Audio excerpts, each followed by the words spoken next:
Sudahkah saudara benar-benar menjadikan Yesus sebagai pengharapanmu? Biarlah ini sore bukan hanya kita memperingati kebangkitannya, tapi kita mau sungguh-sungguh menjadi anak-anaknya yang mengalami kuasa kebangkitannya setiap hari dalam hidup kita. Yes, Lord. Bapa, sore ini tidak ada yang kau lewati, tapi biar setiap kami boleh mengalami Tuhan nyata dalam hidup kami. Kuasa kebangkitan-Mu nyata. Kami boleh mengalami kuasa kebangkitan-Mu. Kami boleh hidup dalam kuasa kebangkitan-Mu. Kami boleh menghidupi kuasa kebangkitan-Mu. Terima kasih Bapa. Kami punya Tuhan yang pasti. Kami punya Tuhan yang hidup. Sore ini hamba minta berikan kepada setiap kami roh hikmat dan wahyu. Supaya setiap kami semakin mengenal Yesus dengan benar. Jadikan mata hati setiap kami menjadi terang. Supaya setiap kami mengerti pengharapan apakah yang terkandung dalam panggilan-Mu. Betapa kayanya dan mulianya bagian yang Kau tentukan bagi orang-orang kudus-Mu. Bapa, datanglah kerajaan-Mu dan jadilah kehendak-Mu di bumi seperti di sorga. Di tempat ini seperti di sorga. Dalam hidup kami seperti di sorga. Dalam rumah tangga kami seperti di sorga. Di tempat kami bekerja seperti di sorga. Di kampus kami seperti di sorga. Di lingkungan kami tinggal seperti di sorga. Karena Engkaulah yang mempunyai kerajaan dan kuasa dan kemuliaan sampai selama-lamanya. Kami percaya firman-Mu tidak mungkin gagal. Dan firman-Mu adalah pelita bagi kaki kami. Terang bagi jalan kami. Sekarang kami siap dengan firman-Mu. Berbicaralah karena kami mendengar. Dalam nama Tuhan Yesus Kristus. Mari kita berkata bersama. Amin. Amin. Boleh katakan amin dengan keras. Amin. Amin. Amin. Sebelum duduk tepuk tangan dulu buat Tuhan. Sebagai persembahan yang terbaik buat Tuhan lewat tepuk tangan kita. 1 minute tanpa musik. Tanpa musik 1 minute. Wow. Iya, sebentar saudara. Sebentar, 1 menit aja berdiri. Kenapa saya mengajak kita bertepuk tangan?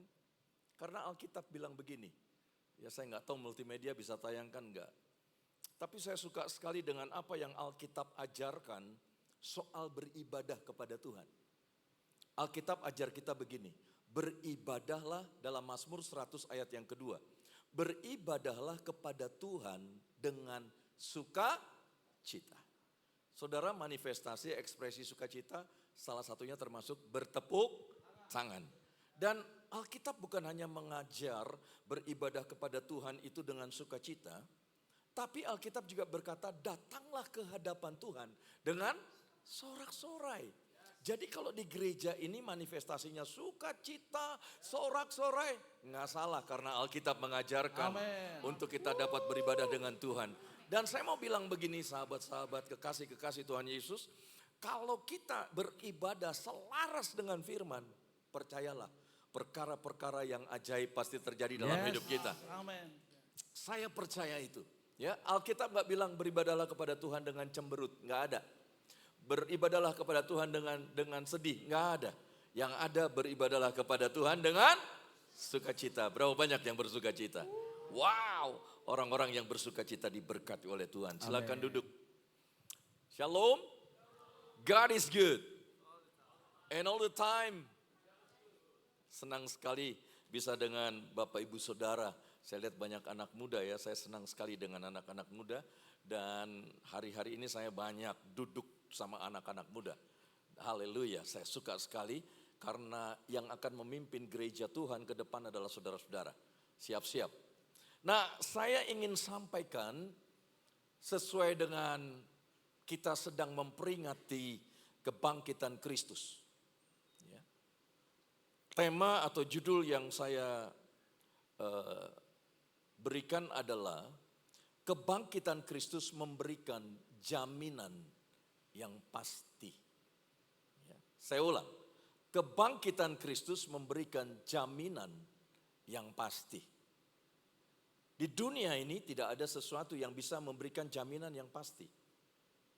Bahkan banyak orang sedang berpikir hari-hari ini seolah-olah di tahun ini nggak ada yang pasti. Bahkan di tahun ini banyak orang sedang menggunjingkan istilahnya. Kok seolah-olah tidak ada kepastian. Kalau kita mau jujur melihat situasi, kondisi yang terjadi hari-hari ini. Baik secara ekonomi, belum lagi yang namanya bencana alam, apalagi ya perang dagang, dan banyak peristiwa-peristiwa yang hari-hari ini banyak orang bukan hanya memikirkan bahwa seolah-olah tidak ada kepastian, tetapi banyak orang juga yang sedang hidup dalam ketakutan. Karena situasi yang ada, karena kondisi yang ada. Kita baru mendengar begitu banyaknya orang yang di PHK, mengalami pemutusan hubungan kerja. Bahkan kalau sampai ya artinya Amerika tidak mau melembek sedikit, begitu banyaknya orang-orang yang akan lebih banyak di PHK-kan. Tetapi kita harus berdoa karena hanya di dalam Yesus kita mempunyai kepastian. Dan salah satu kebenaran yang saya pelajari, kebangkitan Kristus memberikan jaminan yang pasti buat saudara dan saya. Nah, itu sebabnya karena di dalam Kristus ada jaminan yang pasti, kita itu disebut orang-orang yang paling berbahagia di muka bumi dan paling beruntung. Kenapa? Karena kita punya Tuhan yang hidup, Tuhan yang mati dan bangkit. Dan ini sesuatu yang luar biasa. Nah, saya mau kita sama-sama melihat di dalam kitab 1 Korintus pasal 15 ayat 16 sampai ayat yang ke-20. Ya, saya nggak tahu saudara bawa Alkitab atau tidak, tapi saya bawa dua. Ini Alkitab dan satunya adalah Alkitab. Ini bisa hang, ya, tapi ini tidak bisa hang. Sampai kapanpun tidak ada yang bisa menggantikan yang namanya Alkitab. Isi Alkitab boleh ada di sini, tapi yang sejati Alkitab adalah ini. Ya.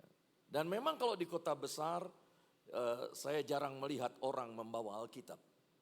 Tapi waktu saya ke salah satu kota di NTT, ya masih mungkin di kecamatan begitu ya. Mereka pergi ke gereja, tangannya pegang Alkitab. Bukan dibungkus koran, masuk tas, tidak, dipegang. Dan mereka semangat untuk membawa Alkitab. Dan saya sungguh terhibur dan bersyukur masih ada orang-orang yang tetap memegang Alkitab. Bukan karena kita nggak rohani ya. Saya tidak bicara soal itu. Tetapi kenapa saya lihat sekarang di era-era ini begitu berkurangnya atau setelah pandemi khususnya. Kurang saya melihat orang membawa Alkitab. Padahal ini penting buat saudara dan saya. Nah, itu sebabnya mumpung saya bicara soal membawa Alkitab, tapi saya juga tidak bicara soal hanya membawa Alkitab.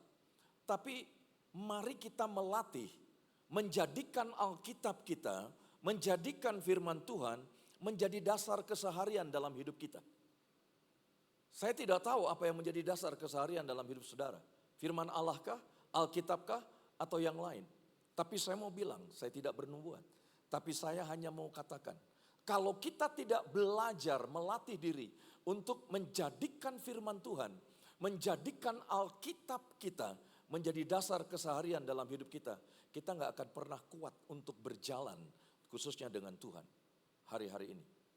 Karena seringkali kita seolah-olah mengalami stagnan, karena kita tidak sedang tune in, karena kita tidak sedang selaras, sedang tidak presisi dengan apa yang Tuhan kehendaki. Di mana kita bisa menemukan kehendak Tuhan? Di dalam Alkitab, yaitu firman-Nya yang tertulis. Dan hari-hari ini saya mau dorong kita semua, ayo jadikan firman Tuhan menjadi dasar keseharian dalam hidup kita. Karena itu penting. Kita akan kuat kalau kita terus menjadikan firman Tuhan, menjadikan Alkitab menjadi dasar keseharian dalam hidup kita. 1 Korintus 15 ayat 16 sampai 20 dikatakan begini, ayat 16, sebab jika benar orang mati tidak dibangkitkan, maka Kristus juga tidak dibangkitkan. Ayat 17, dan jika Kristus tidak dibangkitkan, lihat ini, maka sia-sialah kepercayaan kamu dan kamu masih hidup dalam dosamu. Tapi kita bersyukur, Kristus bangkit. Kepercayaan kita tidak sia-sia. Dan karena penderitaan dan pengorbanan, kematian serta kebangkitannya penting, maka kita tidak lagi hidup di dalam dosa. Barang siapa yang telah menjadikan Yesus sebagai Tuhan dan Juru Selamatnya. Barang siapa berkata aku tinggal di dalam Kristus, dia tidak berbuat dosa lagi. Bukan berarti tidak ada kesempatan berbuat dosa. Ada kesempatan, tetapi dia memilih untuk menolak hidup dan bergaul dengan dosa. Dan hari ini lihat di sini, dan jika Kristus tidak dibangkitkan, maka sia-sialah kepercayaan kamu dan kamu masih hidup dalam dosamu. Kita bersyukur Kristus bangkit. Demikianlah binasa juga orang-orang yang mati dalam Kristus. Ayat 19.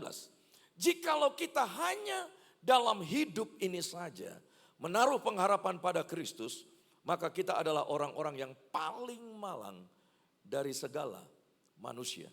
Tetapi yang benar ialah bahwa Kristus telah dibangkitkan dari antara orang mati sebagai yang sulung dari orang-orang yang telah meninggal. Nah, Bapak Ibu Saudara, andai kata nih ya, Kristus nggak bangkit, Kristus tidak bangkit. Saya mau bilang begini, kesaksian kita palsu. Percuma saya khotbah di sini kalau Kristus tidak bangkit. Yang kedua, kalau Kristus tidak bangkit, iman kita tidak berarti. Dan yang ketiga, kalau kita mau bilang Kristus tidak bangkit, masa depan kita sia-sia. Tapi kita bersyukur karena Kristus bangkit. Kita bukan orang yang paling malang sedunia, tetapi kita orang yang paling beruntung dan orang yang paling berbahagia yang hidup di muka bumi ini. Karena kita punya Tuhan yang hidup. Tuhan yang bangkit dari kematiannya. Nah, hari ini saya mau bicara soal ada paling tidak 4 poin atau 3 poin dari apa yang dia berikan sebagai jaminannya lewat kebangkitannya. Ya. Makna kebangkitan Kristus harus kita maknai sungguh-sungguh. Makanya saya berkata dari pagi sampai sore ini saya tetap berkata jangan hanya sekedar memperingati, tapi coba introspeksi diri. Apakah aku benar hidup dalam kuasa kebangkitannya? Atau sama sekali aku tidak tahu apa itu kebangkitan Kristus. Dan aku tidak ada hidup di dalam kebangkitannya. Kita perlu sungguh-sungguh melatih diri menghidupi kebangkitan Kristus itu. Dan lihat lewat kebangkitannya ada jaminan yang pasti yang dia berikan bagi saudara dan saya. Yang pertama, jaminan yang dia berikan adalah damai sejahtera. Peace be with you. Damai sejahtera.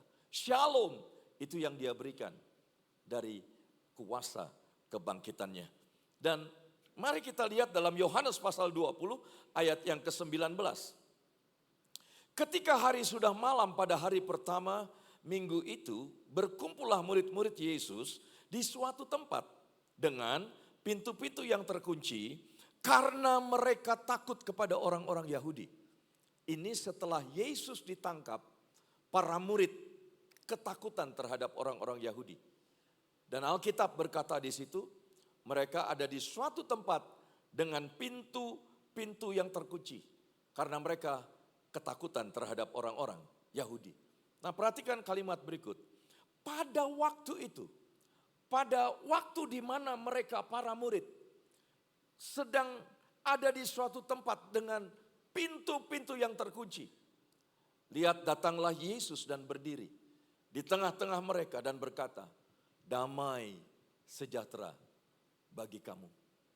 Saudara yang saya kasih dalam Tuhan, di tengah-tengah rasa ketakutan, di tengah-tengah rasa kecewa para murid, mungkin mereka dalam sebuah kesedihan yang dalam, putus asa, bimbang karena ditinggalkan oleh gurunya.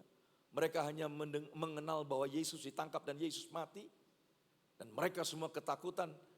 Tapi Yesus ketika bangkit, dia ada di tengah-tengah mereka, dan Yesus berkata, damai sejahtera bagimu.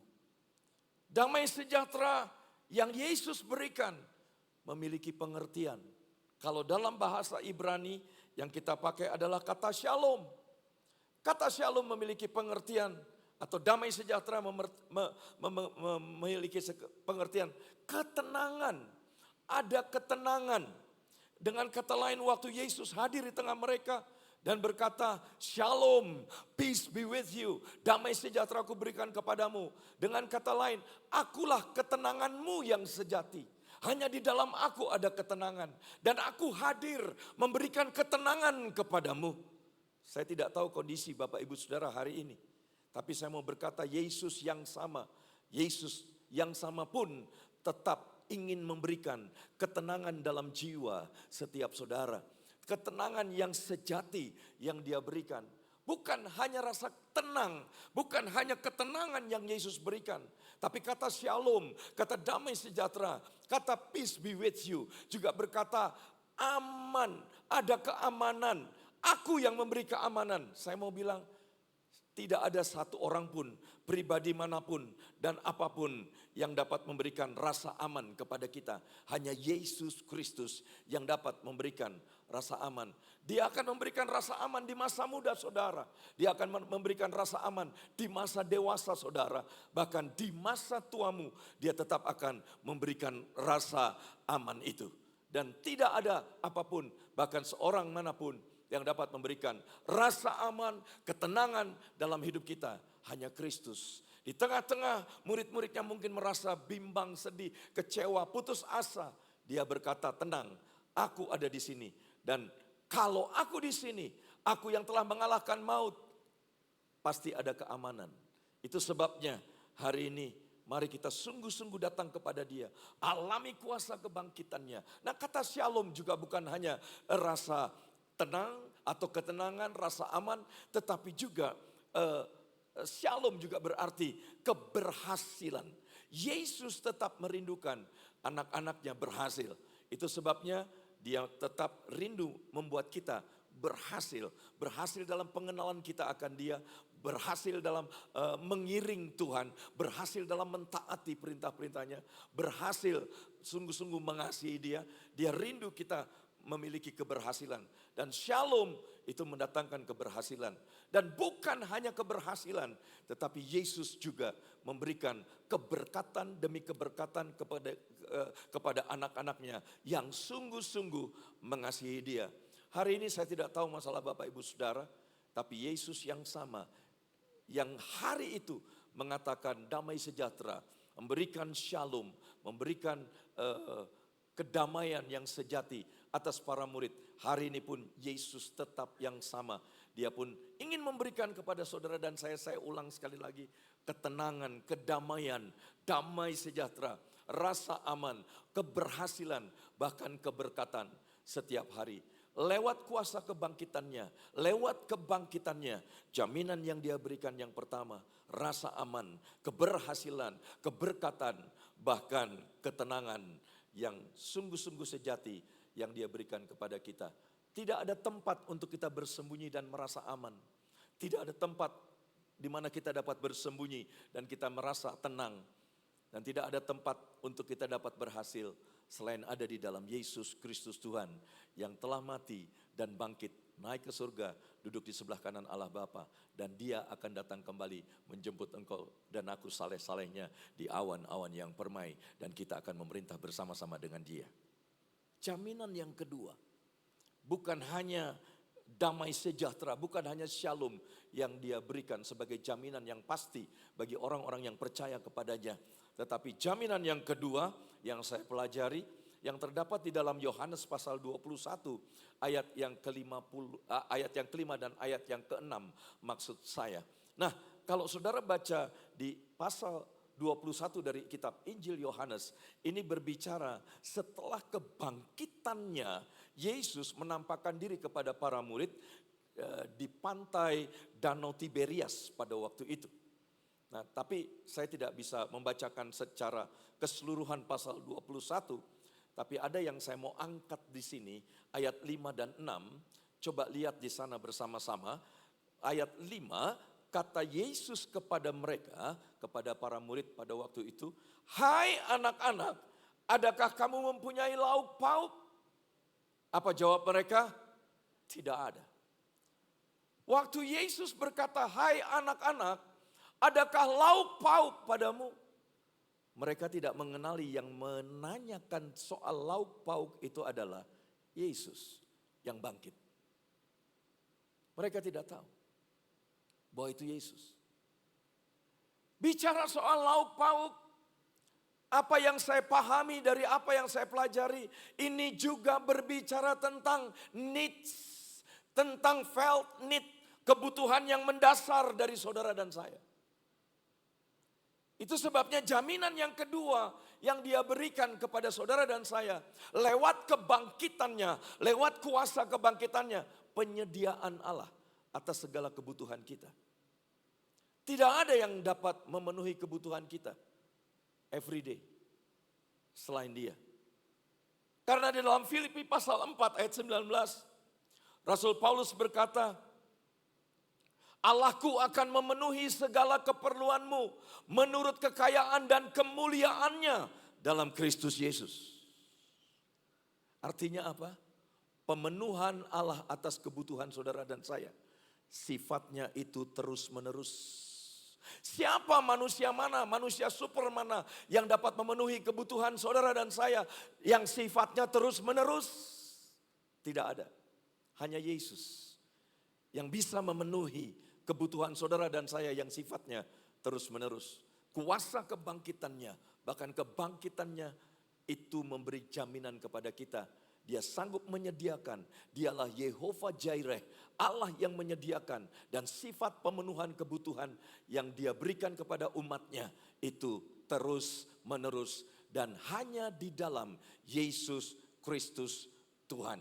Percayalah hari ini, apapun yang kau butuhkan, waktu engkau datang kepada dia, kepada Yesus Kristus, dan engkau terus membangun hubungan dengan Tuhan, apa yang kau butuhkan, yang sifatnya terus menerus itu akan dia sediakan bagi saudara dan saya yang sungguh-sungguh mengasihi dia. Dan hari ini coba lihat peristiwa itu. Kalau kita lihat di dalam ayat yang kita baca tadi, maka ayat 6 berkata, kata Yesus kepada mereka. Waktu Yesus bertanya dan mereka bilang tidak ada lauk pauk. Karena Yesus mengerti kebutuhan mendasar mereka. Kalau saudara baca di ayat sebelumnya, Petrus berkata atau Simon berkata, aku akan menangkap ikan. Dan teman-teman yang lain berkata, aku bersamamu. Mereka akan pergi menangkap ikan. Tapi sebelum mereka pergi, Yesus datang dan menemui mereka. Dan bertanya, adakah lauk pauk? Dan mereka berkata tidak. Coba lihat, sekalipun dia adalah Tuhan yang tahu kebutuhan yang mendasar bagi para murid pada waktu itu. Dan dia juga yang memberikan jalan untuk supaya mereka melihat jawaban dari apa yang mereka butuhkan. Yesus berkata kepada mereka, tebarkanlah jalamu di sebelah kanan perahu, maka kamu akan peroleh. Kalau kita membandingkan apa yang tertulis dalam Yohanes 21 dengan Lukas pasal 5. Di dalam Lukas pasal 5, Yesus juga menyuruh mereka menebarkan jala. Tapi Simon sempat bargain atau Simon sempat berkata kepada Yesus, Guru, tidakkah kau tahu bahwa kami semalam-malaman telah bekerja keras? Maksudnya mereka melaut. Dan bukan di tempat di mana Yesus suruh mereka menebarkan jalannya. Karena semalam-malaman mereka mencari ikan dan ikan itu ada di tengah laut. Menurut pemikiran Simon pada waktu itu atau Petrus pada waktu itu, nggak mungkin di tempat di mana Yesus menyuruh untuk menebarkan jala ada ikan di situ. Dia mau membandingkan apa yang dia telah lakukan dengan apa yang Yesus perintahkan untuk mereka menebarkan jala di tempat di mana Yesus menyuruhnya. Dengan berkata itu tadi, Guru, semalam-malaman kami menangkap ikan, bekerja menangkap ikan, tetapi kami tidak mendapat apa-apa. Tapi yang luar biasa, bagaimana mujizat itu dapat dialami oleh Simon dan teman-temannya. Langkah itu menentukan. Dia bilang begini, tapi karena engkau yang menyuruhnya, aku akan menebar jala juga. Hari ini apa pelajaran buat saudara dan saya? Kalau kita sungguh percaya kuasa kebangkitannya, saya percaya begini, kalau Yesus menyuruh kita untuk melakukan sesuatu, sekalipun itu bertabrakan dengan logika kita, bertabrakan dengan kepandaian kita, bertabrakan dengan pengalaman-pengalaman kita, bertabrakan dengan kebiasaan-kebiasaan kita, saya mau bilang tetaplah melangkah. Dan ketika engkau melangkah, Tuhan pun melangkah dan menyatakan apa yang Dia mau lakukan bagi setiap kita. Hari ini saya mau nggak tahu masalah Bapak Ibu Saudara, tapi mungkin ada di antara kita yang seperti Simon sudah berkata, kayaknya nggak masuk akal deh. Ya. Dan seolah-olah dia kasih tahu nih loh Guru, semalam-malam kami telah bekerja keras untuk menangkap ikan, tapi kami nggak dapat apa-apa. Saya mau bilang nggak perlu lagi seperti itu, berdialog apapun, tetapi taati sepenuhnya sekalipun tidak masuk akal kita, bertabrakan dengan kepandaian kita, kebiasaan kita, logika kita mungkin. Tapi waktu kita melangkah, waktu kita menebarkan jala, apa yang dialami oleh para murid di situ, maka kata Yesus kepada mereka, tebarkanlah jalamu di sebelah kanan perahu, maka akan kamu peroleh. Lihat kalimat berikut, lalu mereka menebarkannya dan mereka tidak dapat menariknya lagi karena banyaknya ikan yang mereka dapatkan. Ini sesuatu yang luar biasa. Kuasa kebangkitan atau kebangkitan Kristus memberikan jaminan penyediaannya atas setiap kebutuhan kita yang sangat mendasar. Dan Dialah pemenuh kebutuhan kita yang sifat pemenuhannya itu terus menerus. Ketika kita tetap percaya, ketika kita tetap mengasihi Dia. Dan hari ini saya percaya Tuhan rindu untuk memenuhi setiap kebutuhan-kebutuhan kita. Jangan berharap, bahkan berharap kepada siapapun, tapi berharaplah kepada Dia, Sang Penyedia yang agung itu, yang telah menyatakan kuasanya lewat kebangkitannya. Dan tidak ada sesuatu yang rencananya yang gagal dan rancangannya yang gagal dalam kehidupan kita. Yang ketiga, jaminan yang Dia berikan yaitu kuasa dan otoritas. Di dalam Markus pasal 16 ayat 17 dan 18. Ayat 17 dikatakan demikian. Tanda-tanda ini akan menyertai orang-orang yang percaya. Jadi orang-orang yang percaya kepada Kristus ada tanda-tanda yang menyertai. Tanda-tanda apa yang menyertai? Lihat ini, mereka akan mengusir setan-setan demi namaku. Dengar baik-baik Bapak Ibu Saudara. Tidak ada satu orang pun yang ada dalam ruangan ini yang percaya kepada Yesus yang tidak menerima berkat ini. Setiap saudara punya potensi. Ya, bukan hanya para pendeta, para pendoa, atau para hamba-hamba Tuhan yang dapat mengusir setan. Saudara dan saya adalah orang-orang yang telah menerima otoritas itu. Karena kita telah menjadikan Dia sebagai Tuhan dan Juru Selamat dalam hidup kita secara pribadi. Roh Kudus ada di dalam kita, Roh Allah itu sendiri. Makanya Alkitab berkata dalam 1 Yohanes 4 ayat yang keempat, roh yang ada di dalammu lebih besar daripada segala roh yang ada di dalam dunia. Anda punya kuasa, jangan dipikir saya masih muda, gak punya, ya. Setiap kita yang percaya, karena Alkitab berkata dan menjamin, dan Yesus sendiri yang berkata, tanda-tanda ini akan menyertai orang-orang yang percaya. Mereka akan mengusir setan-setan demi namaku, mereka akan berbicara dalam bahasa-bahasa yang baru bagi mereka. Lihat ini, mereka akan memegang ular, dan sekalipun mereka minum racun maut, mereka tidak akan mendapat celaka. Mereka akan meletakkan tangannya atas orang sakit dan orang itu akan sembuh. Ini waktunya kita praktek. Kalau saudara tahu ada kuasa dalam kebangkitannya, dan kita telah diberikan sebuah jaminan ada kuasa dalam hidup kita. Coba praktek di kampus saudara, mungkin di kantor saudara. Ada yang sakit, tumpang tangan, doakan dalam nama Yesus. Tugas kita hanya melangkah, tugas yang menyembuhkan adalah Tuhan Yesus sendiri. Kita perlu praktek kekristenan kita hari-hari ini. Kita perlu mempraktekkan kuasa kebangkitannya. Supaya apa? Supaya orang datang kepada Tuhan, mencari Tuhan, melihat betapa hebatnya Tuhan yang kita sembah itu. Yang terakhir, yang keempat, apa yang menjadi jaminan yang pasti yang dia berikan lewat kebangkitannya? Penyertaannya. Penyertaannya. Luar biasa. Di dalam Matius pasal 28 ayat 20 bagian B. Dikatakan di sana, dan ketahuilah. Kalau saudara belum tahu, ketahui hari ini. Apa yang perlu saudara ketahui? Apa yang Yesus katakan? Aku menyertai kamu senantiasa sampai kepada akhir zaman. Di saat saudara dan saya menghadapi apapun, situasi apapun, kondisi apapun, keadaan apapun dalam hidup kita, jangan lupa, Yesus pun menyertai kita. Dia ada bersama kita. Bahkan dalam Ibrani pasal 13 ayat yang kelima, karena Allah telah berfirman, aku sekali-kali tidak akan membiarkan engkau. Dan aku sekali-kali tidak akan meninggalkan engkau. Yang sering membiarkan adalah kita membiarkan Tuhan. Yang sering meninggalkan, yang sering menjauh kita, bukan Tuhan. Tuhan tetap hatinya ingin mendekat kepada kita. Dan hari ini siapapun saudara dan saya, Tuhan mau supaya kita mendekat. Supaya kita terus menanti-nantikan Tuhan. Ada satu pujian, nantikanlah Tuhan, nantikan dia. Mungkin saudara ada yang kos, mungkin di rumah saudara, di kampusmu, ada waktu engkau bersendiri dengan Tuhan, terus bangun hubungan dengan Tuhan.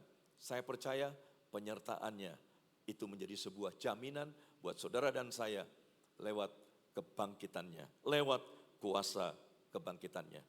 Yang terakhir sebagai penutup, saya mau panggil imam musik pemuji penyembah ada bersama-sama dengan saya di altar. Saya percaya hari ini kuasa kebangkitannya akan membangkitkan saudara dan saya dari apa yang kita sebut sebagai kuburan. Apakah kuburan itu namanya kesengsaraan? Apakah kuburan itu yang namanya penderitaan yang kita alami? Apakah kuburan itu yang namanya ketakutan yang kita sedang alami? Apakah kuburan itu namanya kekecewaan yang sedang kita alami? Apakah kuburan itu yang namanya kecemasan yang sedang kita alami? Apakah kuburan itu namanya kebingungan yang ada di dalam pikiran kita? Apakah kuburan itu yang namanya rasa tertekan? Itu yang kita sedang rasakan. Apakah kuburan itu namanya stres yang kita sedang rasakan? Mungkin saudara sedang depresi dan itu namanya kuburan. Saya mau bilang, Yesus bangkit dan kuasa kebangkitannya akan membangkitkan saudara dari kuburan-kuburan kita tadi itu. Baik itu stres, ketakutan, kekhawatiran, kecemasan, penderitaan, kekecewaan, sakit hati, kemarahan yang luar biasa, kebencian. Dia akan bangkitkan kita dari kubur kita, dari kubur itu. Dan kita berjalan dalam kuasa kebangkitannya. Artinya kemenangan demi kemenangan hari-hari ini. Miliki kuasa kebangkitannya dan hidupi kuasa kebangkitannya. Nyatakan kuasa kebangkitannya sampai orang takjub dan memuliakan Tuhan dan yang berkata, yang seperti ini belum pernah kami lihat. Siapa yang akan Tuhan pakai? Saudara, dan saya. Lewat kuasa kebangkitannya namanya dipermuliakan. Berapa banyak saudara yang mau berkata, aku mau terus mengalami kuasa kebangkitannya. Kalau saudara orangnya boleh lambaikan tangan saudara kepada Tuhan. Mari saya undang kita berdiri.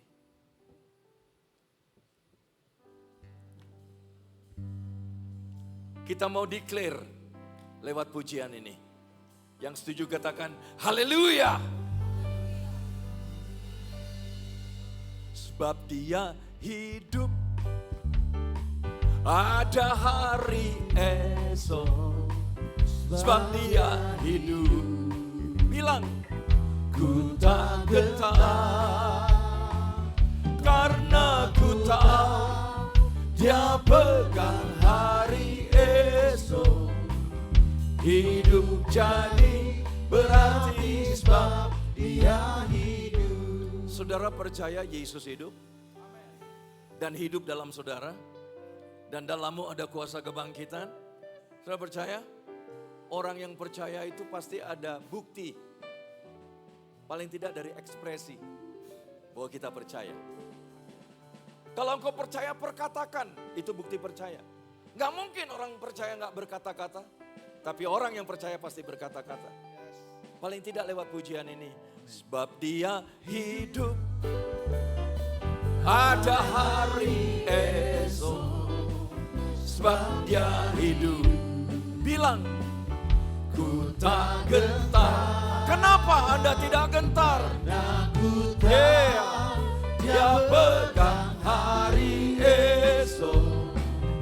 Hidup jadi berarti sebab dia hidup. Sekali lagi. Sebab dia hidup, ada hari esok. Sebab dia hidup, ku tak gentar. Oh, karena ku tahu dia pegang hari esok. Hidup jadi berarti sebab dia hidup. Sebab dia hidup. Katakan, ada hari esok. Saya undang Pastor King. Sebab dia hidup. Yes Lord. Sembah dia. Ku tak gentar,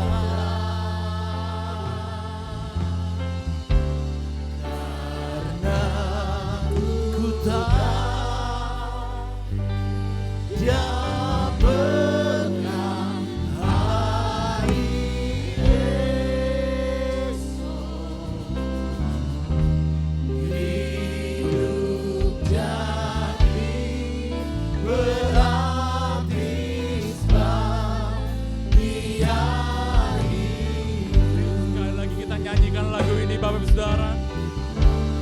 Sebab dia hidup, ada hari esok.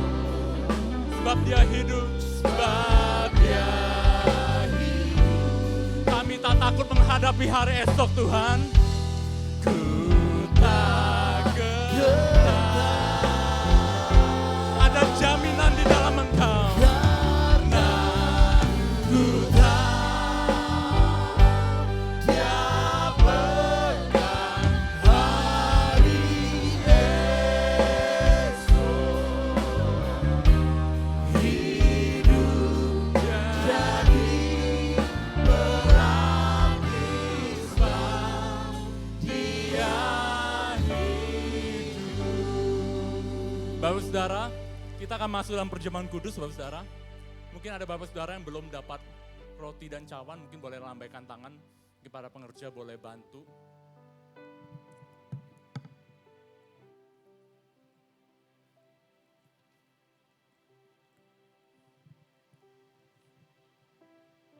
Mari kita tutup mata kita Bapak Saudara.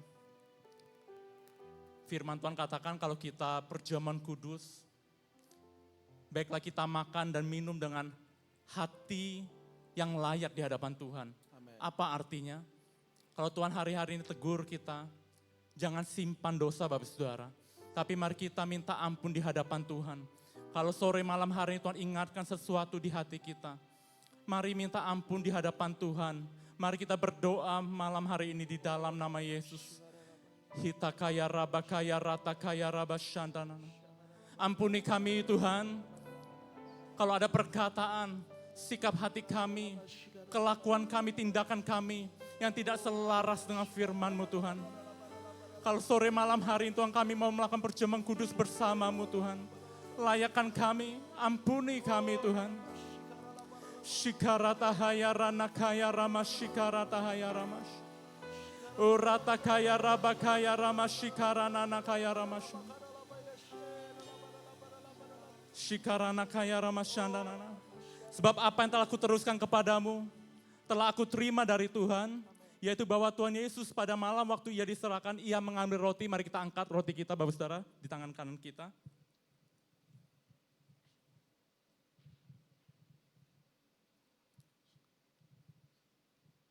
Bukankah roti yang ada di atas tangan kita adalah tubuh Kristus? Amin. Inilah tubuh Kristus yang diserahkan bagi kamu. Perbuatlah ini menjadi peringatan akan aku, kata firman Tuhan. Mari kita makan di dalam nama Yesus.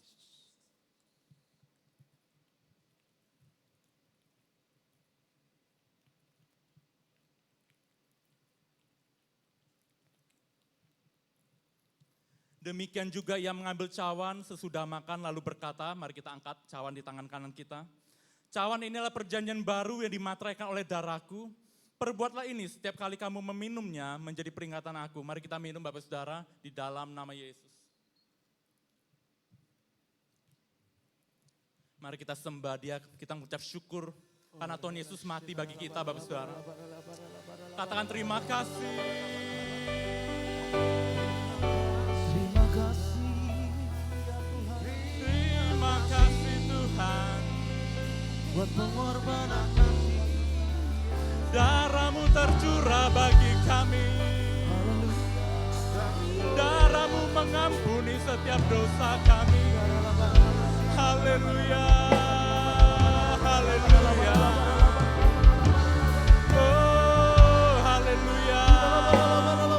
Mengalir kuasa kebangkitan itu dalam hidup kami. Setiap ketakutan dihancurkan. Setiap yang terikat dilepaskan. Ada kuasa kebangkitan di dalam hidup kami. Darah anak domba Allah mengalir sore malam hari ini. Membersihkan hidup kami. Membersihkan hidup kami. Haleluya. Ya Rana Kaya Rabo. Mari katakan, mari menyembah Dia sore malam hari ini. Mari jangan ada yang diam. Mari katakan terima kasih Tuhan. Shikarana ya Rabo. Oh ya Rana ya Ramashande. Kami puja, kami sembah Engkau Tuhan. Shikarata kaya raba ya raba shandana.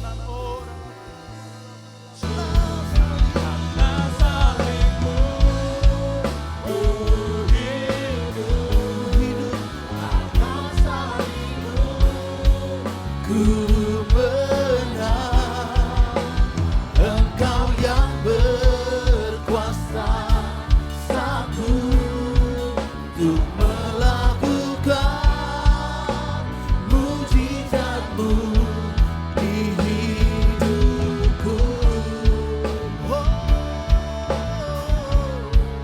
Untuk melakukan mujizat-Mu di hidupku, untuk melakukan mujizat-Mu Tuhan, untuk melakukan mujizat-Mu di hidupku.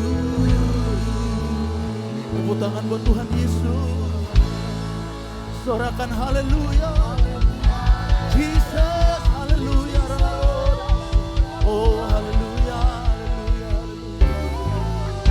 Mari kita angkat tangan kita. Pulanglah dan membawa kasih karunia daripada Allah Bapa, berkat dan damai sejahtera daripada Yesus Kristus, dan penyertaan dari Roh Kudus menyertai setiap kita dimanapun kita berada. Hidup kita akan jadi dampak, hidup kita akan memuliakan Tuhan. Dan setiap orang telah menerima berkat yang terbaik. Mari kita sama-sama katakan amin. God bless you Bapak Saudara, happy Sunday, selamat hari Paskah.